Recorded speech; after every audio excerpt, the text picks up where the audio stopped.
Yo, what is good, y'all? Welcome back to the Year Pro. Welcome back to a brand new video. We are here. We are back. Listen, man, we got to talk about the new look Miami Heat because they look like a completely different team after that 10-game losing streak. 10-game losing streak we had, and now we're on a 6-game winning streak as we speak. I think it's 6, right? The Hornets, the Warriors, the Hawks, the 76ers, the Wizards, and now Boston. Yeah, we are on a 6-game winning streak. Man, this team just looks different. I mean, I don't know what it is. I really don't know. I think I do know what it is, actually. I'm going to get into it. But to just see the turnaround from the 10-game losing streak is actually really, really impressive. Obviously, you could have said that until tonight, the competition wasn't the highest. But tonight, we kind of came out there and it was a statement win. I'm not gonna lie, the Celtics were missing a couple pieces, but we were missing a lot, actually. Wiggins was out, Duncan Robinson, Jovic, Love, all these guys were missing for us as well. So I think injuries were pretty fair on both sides.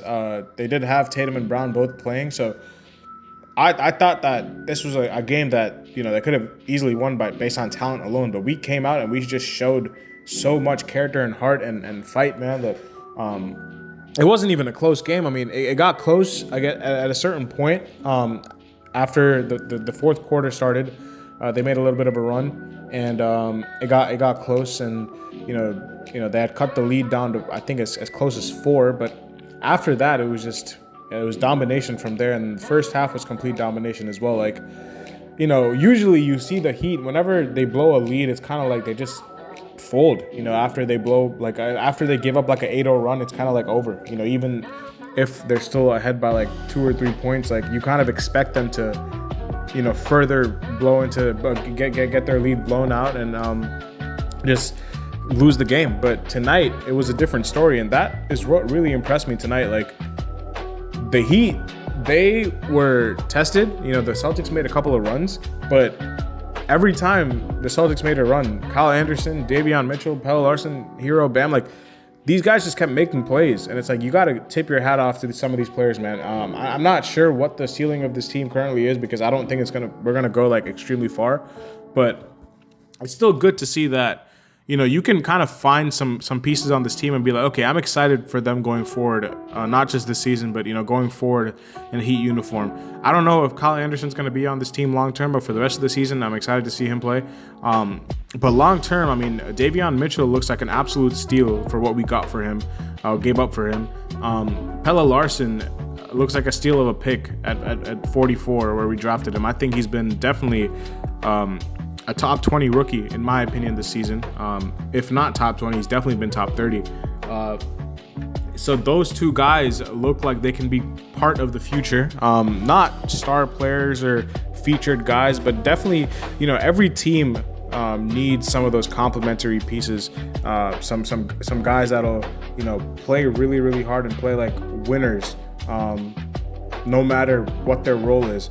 So listen, I mean, Pelle Larsson looks really, really good. I mean, I've always been a huge fan of his. I mean, you guys can go back to my takes when he was drafted. I mean, I always knew this guy, man.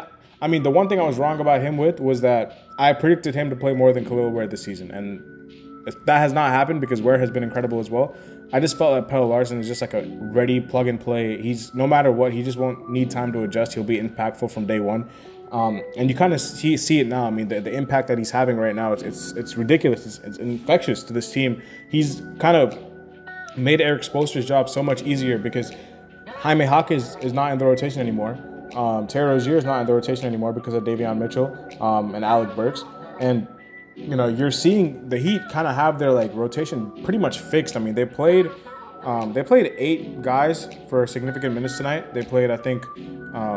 Obviously, you had the starters, but then you had Highsmith, you had Kyle Anderson, and then you also had who else did they play? I think they played one more guy minutes. I forgot who it was, but regardless, it was Davion Mitchell. Sorry, yeah, of course. So they played 8 guys, and then obviously when you have Wiggins back into that mix, you're kind of looking at a 9-man rotation for the postseason, which I think is solid. I mean, that's when kind of teams shorten up their rotations. I'm gonna talk about how the turnaround has really happened, and then to me, there's a very clear, I guess, pattern when you look at these games that the Miami Heat have been playing. I mean, besides the game against the Wizards, and then I have to just double check and make sure because I'm pretty sure it was just the game against the Wizards that this did not hold true. The Miami Heat have shot over 40% from three in their 5 wins out of 6. Like I said, besides that Wizards game where they shot really poorly, they have shot ridiculously from the 3-point range in these wins. Against the Hornets, it was 41%. Against the Warriors, I think it was a season high 68%. I think they broke some records with that as well. Against the Sixers, it was 46%. Against the Hawks, it was 54%.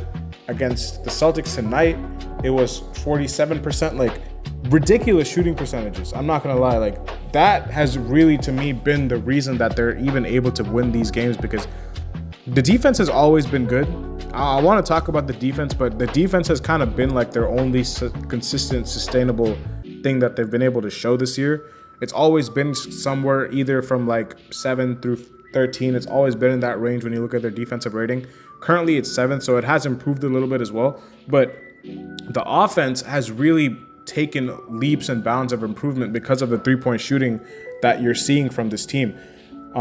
This team, and that kind of is the scary part with this team, like, because that's how you lose 10 straight when your shots don't go in. It's kind of hard to win games, and you can go look at the numbers, our shooting numbers in that 10-game losing streak. They were completely flipped. Like, they were opposite. Like, we were shooting 20-30% from three. Like, that's why we were getting like absolutely dominated in those games. So I don't really know. Maybe it's just a make or miss league. Maybe just that's the case, but I really hope that this isn't just like a hot stretch that they're going through. I mean, 6-game winning streak is a pretty good sample size, but you kind of want this to be sustainable. You know, my only fear is that if they have an off night from 3, they could lose. And then they would not be able to generate as many points because they don't have the offensive weapons, you know, that a lot of these other teams do. Obviously, we have Hero and Bam, but nobody else on this team has really shown to be like a consistent scorer. You have guys who in moments will make the right plays and shoot the ball well, but like I said, that's the only thing that I'm like, okay, when postseason time comes, when the play-in comes and the playoffs, like, you don't want the shooting to go back and revert to what it was during that 10-game losing streak because that's going to be really tough to overcome. They are guarding really well. I mean, defensively, like I said, they've been good all season, but especially this stretch, they're looking really, really connected. I think, you know, they've finally found their, I guess, footing after that Jimmy trade. They look really, really good as a team. And yeah, I think the rotation is pretty much set. So I think that's also a good thing because Spo was searching for a while, man. He was trying to figure out who to use. But I think he's figured it out. And obviously Wiggins and Duncan Robinson are probably that 9th and 10th man in the rotation going forward. When you talk about the postseason. Now, obviously, you don't have a center in there to come off the bench, but I think he's just going to go roll with playing small, have Khalil Ware and Bam stagger minutes, which is what they've been doing. And, you know, when they close and start games, they'll play together. So, yeah, I mean, it's been really, really fun to watch. I mean, you know, I know a lot of people are, you know, in the camp to tank, and I was also in that camp as well. But you kind of have to be proud of how the Heat are playing right now. I mean, regardless if you want them to tank or not, you know, they still could miss the playoffs if they lose their playing games. They'll be in the lottery and they'll keep their pick. But yeah, I guess we'll still see what happens with that because I think they are. I mean, they could move up to play that 7 and 8 game, but if you are Miami, even though we beat Boston today, you kind of really want to go against Cleveland. So I hope that if we make the playoffs, it's against Cleveland because I would give us like a shot at winning more games against Cleveland than Boston. Again, even though I hate Boston and Boston is, I hate Boston. We all hate Boston, but Boston is objectively a better team than Cleveland. Even though they got whooped by us today, I would face Cleveland 10 times out of 10 over Boston. Like as a Heat fan, I think that we would actually have a lot better time against Cleveland than we would against Boston.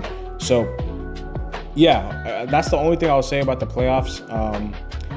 You know, regardless of whether y'all want us to tank or not, like just enjoy the stretch of basketball because even though the results may not be what a lot of people want, you know, they don't want to see us win because they want to see us keep our pick. And obviously we know the repercussions if we keep the pick that we lose picks in the future. But I'm really just excited to watch the developments of some of these guys. You know, regardless of whether we win or lose, you're seeing Pelle Larsson, you're seeing Davion Mitchell, you're seeing some of these guys. You're seeing some of the guys really, really solidify themselves as pieces that you would keep on this team in the future. And in the future, you kind of have a good core of, obviously you have Hero, you have Bam, you have Kel'el Ware, but then you've added Pelle Larsson to the mix, you've added Davion Mitchell to the mix. Obviously Andrew Wiggins is there. You know, obviously jury's out on Nikola Jovic, but he has looked good when he's been playing. Obviously he's hurt right now, but I think he's a part of the core as well. You know, guys that maybe are not anymore. Jaime Jaquez looks to be on the other side right now, even though he's still a second-year player. He's older, and teams have seemed to figure out his offensive game. Terry Rozier is obviously completely done, and you know, Kyle Anderson, I guess. You know, I'm not expecting this out of Kyle Anderson consistently. He played really well tonight. He doesn't fit the timeline, but as a guy who can play spot minutes, I don't mind having him for another year if it's on a cheap contract. Same with Alec Burks. I think Alec Burks has actually been really good for us this season whenever he's been playing, so I would like him back, honestly, as a guy who can shoot the ball. Duncan Robinson, again, a big question mark around him. You know, I think he's going into his final year. Or if not already on his final year of his contract. So we'll see what they do with that. But yeah, Duncan Robinson, I mean, it's interesting because him, Hero, and Bam have really been I think Duncan Robinson, after Bam Adebayo, has been the longest tenured player on the team. So he's been here for a long time. I mean, he's been here. I remember when he made his debut back in, 2019 or 2018. So he's been here for a really long time. And again, like I said, big question mark around him. If he's able to get minutes and shoot the ball well, then you have a good player. I think Duncan Robinson's always going to be a valuable player because of his chemistry with Bam. His passing, I think, is really underrated. His obviously, I know this word might be overused, but his gravity is always there. He has a really good two-man game, dribble handoffs. Like he's very important to the offense when he's playing well. Let me just say that. But he hasn't been like himself. The Duncan Robinson that we saw back in 2020, he hasn't been that for a few years now. So hopefully we see something out of him this postseason whenever he's back. But yeah, that's like about 7 or 8 guys where you can be like, okay, listen, we can probably see them on this team next season, and you're probably excited to see the future. And then obviously you pick whoever you pick in the draft. Whether we have 1 or 2 picks, we'll definitely have a pick this season because we're gonna have the Golden State pick, which looks like it's gonna be like late teens, early 20s right now. So I know a lot of guys, you know, that could be really good for us in that range. I mean, I'm a huge draft enthusiast, and I will definitely do a video when we get our picks finalized, when the lottery is done, or when the season is done, so we can kind of figure out if we get 2 picks or 1 pick and where that Warriors pick will land. And I'll definitely make a video where I list out a lot of guys that could really help this team. I mean, I'm off the top of my head, there's a lot of players that come to mind, but I'll save that for another video, man. But overall, I know I've rambled a little bit and gone on a couple tangents, but we're gonna wrap up the video here. Listen, I think it's really, really good. A really good time to be a Heat fan if you're kind of watching for developments of some of these players. We know that this team's ceiling is not championship this season or anywhere close to it. We know that that's not the expectation for us. But I think that's fine because we do not expect us to win anything. So it won't be a disappointment if we lose in the first round, if we lose in the play-in. I'm just really here to just watch the growth of some of these players, you know. So, yeah, for right now, it looks really good. So, listen, I mean, I wouldn't start throwing parades and all that yet because this team, as good as they can be, has shown that they can be the complete opposite if their shooting is not, you know, as good as it is tonight or any of the other, you know, 5 out of 6 games that we played.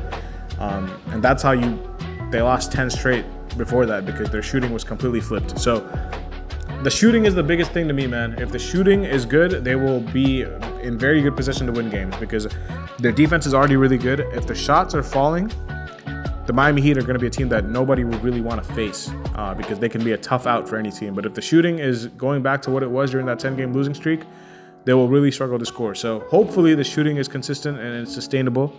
Hopefully, I'm really hoping that you can see guys like Pelle Larsson, Davion Mitchell really continue to shoot the ball well. But fingers crossed, man. I'm going to wrap up the video here.